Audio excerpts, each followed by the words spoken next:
kananay, happy Monday. Ano ba ang ating ulam dyan mga kananay?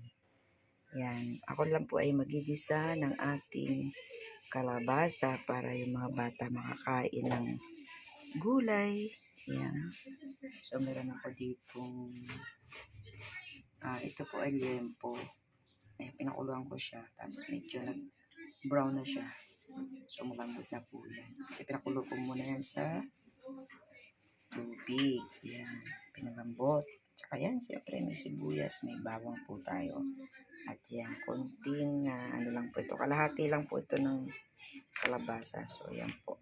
Yan po ay atin ng binalatan at nilinis na. Yan.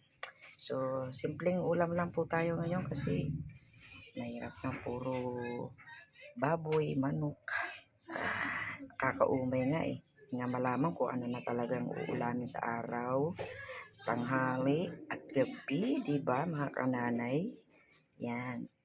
Tara na po, tayo po ay magsigisa na. Ito mga kananay, tayo po ay nagpainit ng ating mantika. Yan. Tsaka mukulo na. Yan. So, unahin ko muna itong sibuyas. Bisa-bisa lang naman po ito. Napaka-common lang ulam to, diba? Alam na alam din po natin ito.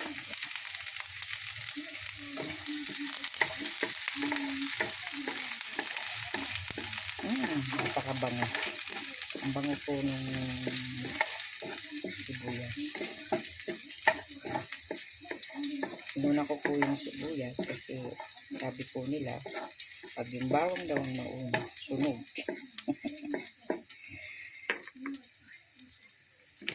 Nilalagay na po natin to ang ating bawang. Ayan. Mabango po siya. So yan lang po mga kasimple, mga kananay, mga taong bahay na nagluluto. At siyempre lagyan natin to ang ating baboy. Yan.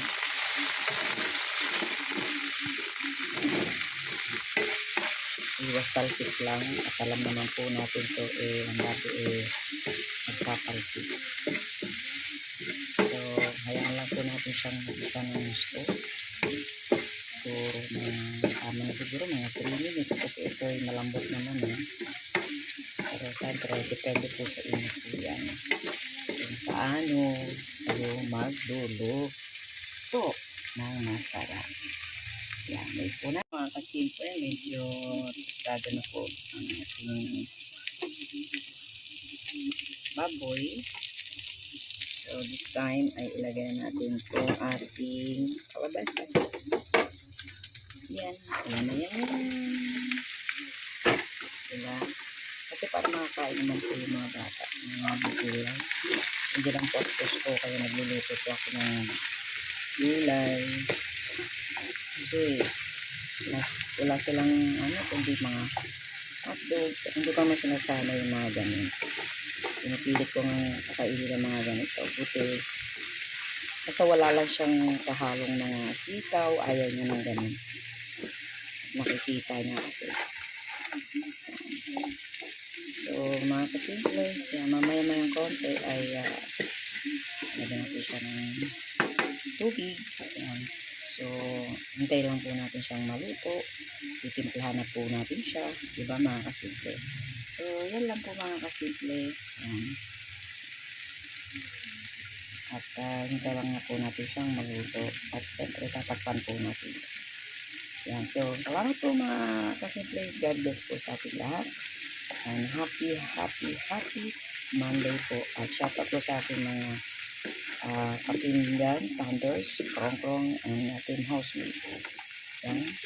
At shout out din kay ate Rosalind Banderski, ang aking mga kumari dyan sa Japan, lovely cute, at sa aking mga anak, ayan, apo, Amara, Big Jeg, at Charla.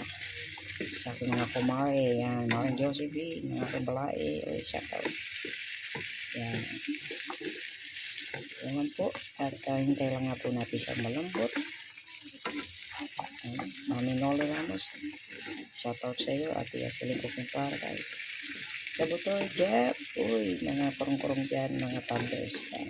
Ang aking uncle. Ayan, Annalyn TV. Salamat po sa lahat sa mga kurong-kurong dyan din. Kung kayo babanggitin lahat. At salamat sa inyong panunood. See you.